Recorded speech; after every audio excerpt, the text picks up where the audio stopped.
This is the very latest airbrush from Badger. This is the Renegade Krome. This is a modified version of the original Renegade.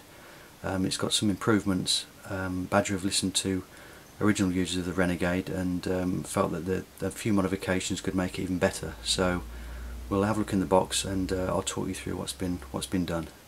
So this is the actual box you get with this. It's a very nice aluminium case with reinforced steel corners. It's got a nice locking mechanism at the front. So let's open it up and see what we've got.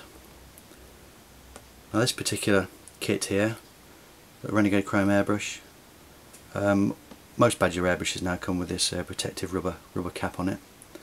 This has actually got a metal lid on it this time rather than the plastic one. We've got a spare needle and nozzle. The needle and nozzle fitted at the moment is the 0.21mm and the spare one is the 0.33. And we've also got a different spray regulator for this combination. Also in here we've got an adapter that goes from Badger hose fitting to the 8th BSP, which is a pretty standard fitting. So let's take the airbrush out and have a better look at it. The Badger Renegade Krome airbrush. It's a lovely looking piece of kit. It feels really nice in the hand as well. And Badger have made some improvements to it over the original Renegade airbrush, which I thought was fantastic. But they've listened to some ideas from other users and they've implemented them in this model of Renegade. So as you can see, it differs from the original Renegade. It's got a nice chrome finish. This is a white chrome finish as opposed to what I believe was a nickel chrome finish on the previous Badger airbrushes. So this is actually more of a silver looking than a sort of a yellowy chrome looking. Now what you get is obviously you've got this standard rubber protector. This just protects the front of the airbrush. Take that straight off. This has come with a metal lid for the paint cup. My only criticism with this is that it was quite loose. I'm pretty sure I can do something to rectify that anyway, but this is the plastic cup off the Patriot, which it obviously fits it because the cup is actually the same design as the Patriot one. So I did find that the rubber one sort of fits a little bit better. It makes no odds to me, to be honest, because I don't use a cup on it generally speaking. So as you can see, the cup is really nice and open. You can see the needle at the bottom of it. This is my favourite shape of cup actually. It's a lovely shape, very easy to clean. What we've got here as well, you'll notice the rubber finger rest as well, which is off the Sotar. You can keep this on or take it off if you want. There's simply a grub screw in the back here that you can undo with the jeweler's screwdriver. So you could take that off if you want, but I find it does make the airbrush feel really nice. Got the open handle as well, so that you can flush any dried paint through. And we've also got the needle limiter.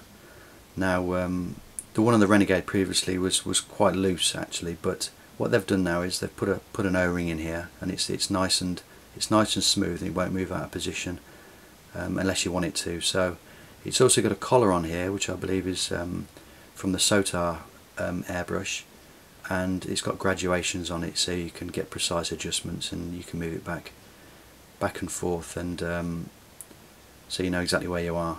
So that feels really nice as well. At the front here we've got the spray regulator with the two protective horns on it.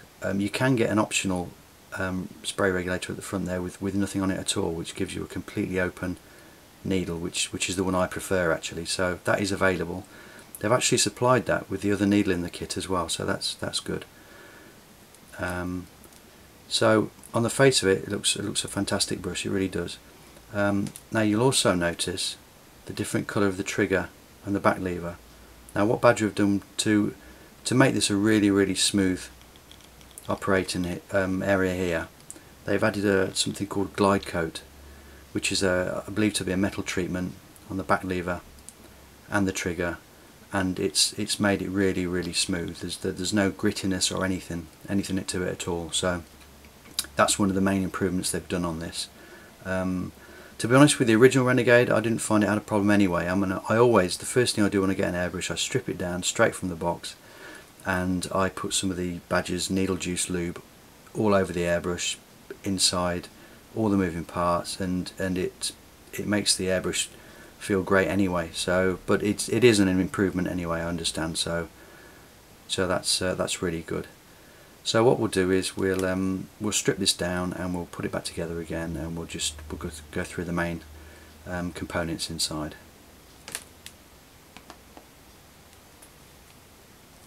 Okay, so as usual, I'm just going to take the handle off, pull it straight out, undo the needle chuck nut. Always press down on the trigger just to keep everything out of the way of the needle. Pull the needle straight out. This is the fine needle, which is a 0.21mm. It's extremely fine at the end. You've got to be really careful when you put this back in again. Okay, well, I'll just take the chuck off. This is the adjuster. This is how you adjust the tension on the trigger spring. So I'm just going to take that out.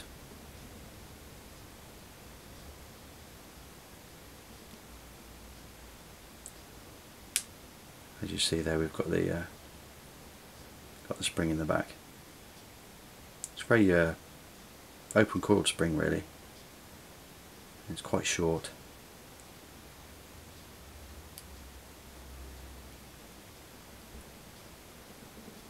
Now this is done up when you put this back together again. This is done up into the body of the airbrush. So I'll just unscrew that.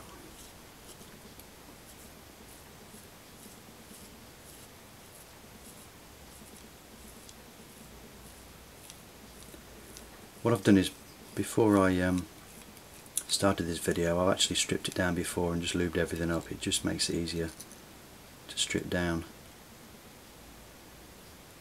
Okay, so that's the spring guide. That's the needle guide there. You can see the lube on my fingers actually. Okay, so I'm just going to pull the trigger out. Trigger comes straight out as usual. It's a standard, apart from the glide coat, it's a standard Badger trigger. And there we've got the back lever, which is loose. That's also covered in the glide coat, as I said before. So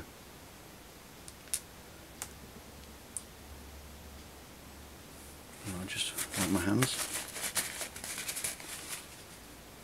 Okay, so moving around to the front, I'm going to take off the spray regulator with the two horns on it, and there you can see the very small nozzle.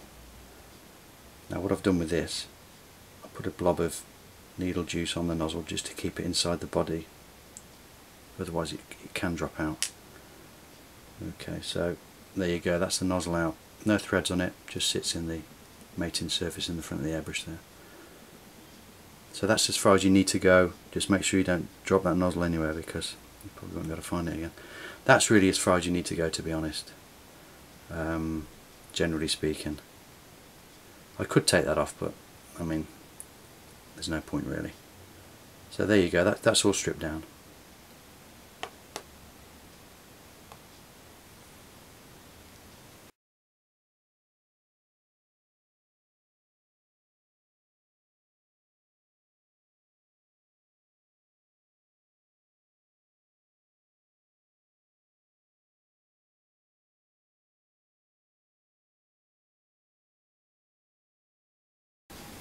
Right, okay, let's start building this back up together again now. So we'll start off at the front, and we'll just insert the nozzle.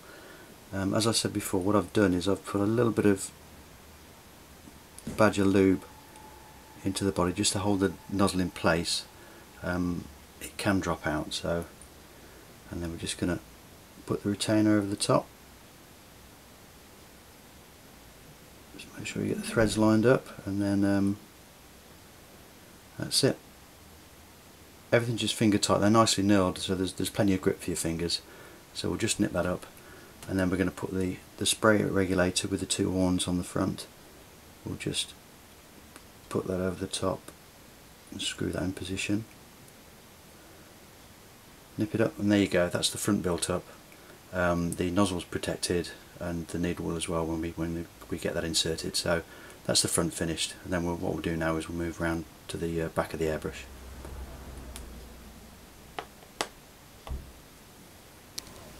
Okay, before I start actually building up the back of the airbrush, I'll just go through this unit, which is the same as on the Patriot. This is actually the tube shank, and here we've got the needle tube.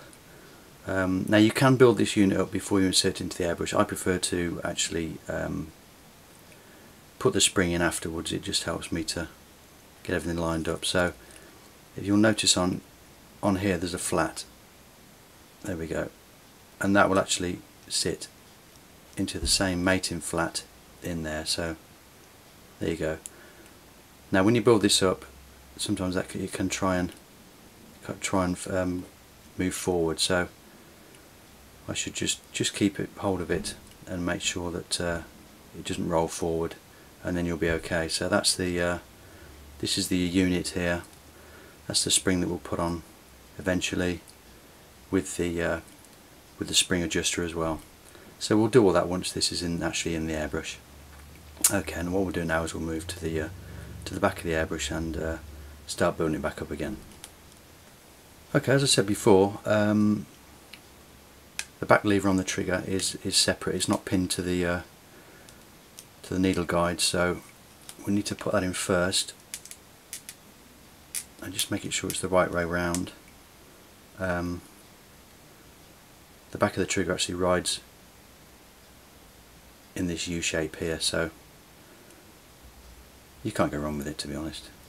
So you just drop it in and just twist it round, and it'll just sit there. Okay, so that's in now, and then what we'll do is we'll just drop the trigger in. You just make sure that it's sitting correctly on top of the air valve. You can't go wrong with that either. You just press it down, you'll feel the spring tension on there. Now, to prevent the rocker lever from moving, just push the trigger back, and we've got it captured there. And then what we'll start doing is we'll screw this in place. Put a fine thread on it. As you can see, that's dropped forward already, you see, so we're just going to make sure as we do that, you can even hold your airbrush up like that. There's no way that's going to move forward now. So we're just doing that all the way up. You just keep going until it stops.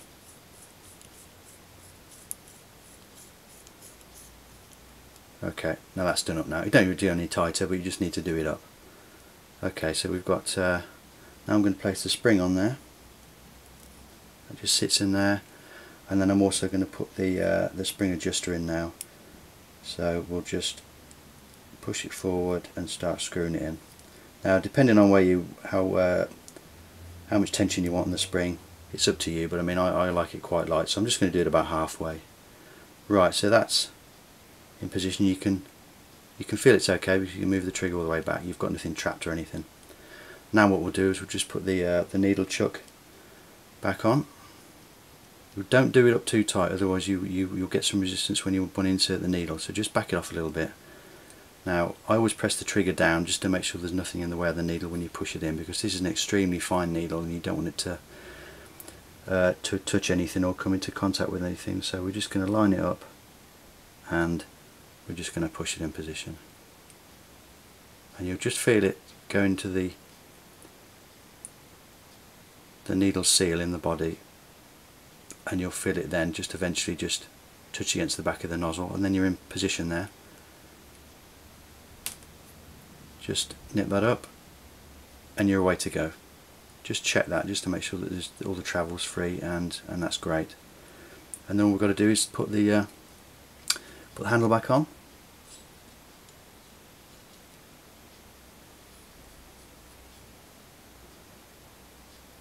And there you go. That's all back together again.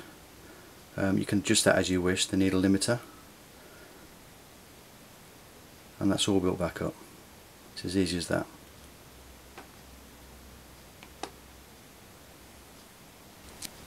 Okay, so there you have it, the Renegade Krome airbrush from the Badger Airbrush company.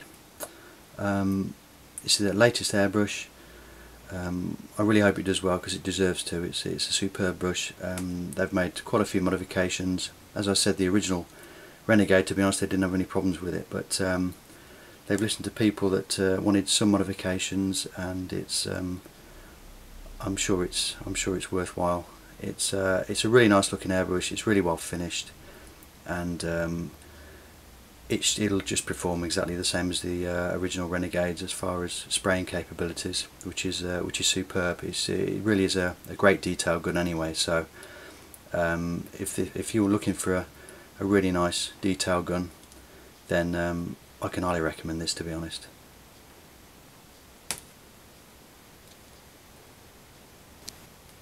Just as a side note, actually, sometimes areas like this are quite tight when they come straight from the factory. Sometimes you can't undo it with your fingers, no matter how hard you try, actually. So it's okay to use pliers, but if you do use pliers, what I normally try and do is you get a piece of cardboard or something and just wrap it around a couple of times. Make sure just to make sure that you protect the knurling on the airbrush. You don't want to damage anything at all, you know. So just put some cardboard around there, put the pliers over that, and then you'll be able to undo it. Okay. As soon as once you've done that, initially strip your airbrush down. Everything will be finger tight then, so you won't have any problems. I highly recommend using this stuff. Needle juice from Badger. The first thing you should do when you take your airbrush out of the box isn't use it. You should strip it down. You should look at the instructions. You should know exactly where everything fits, how it's supposed to fit together. Get familiar with the internals of the airbrush and how it operates. There's nothing scary about an airbrush. So strip it down. Before you put it back together again, apply a little bit of the needle juice to every area in the airbrush.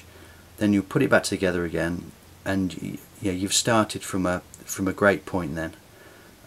There's no point in using an airbrush that hasn't been lubricated. It's just silly, really. You're not using it to its optimum performance. So lube it up, put it back together again, and then you're going to have a superb airbrush. Everything will be nice and smooth. So there we have it. That's the Renegade Krome from the Badger Airbrush company. A really nice detail gun, and I do highly recommend it.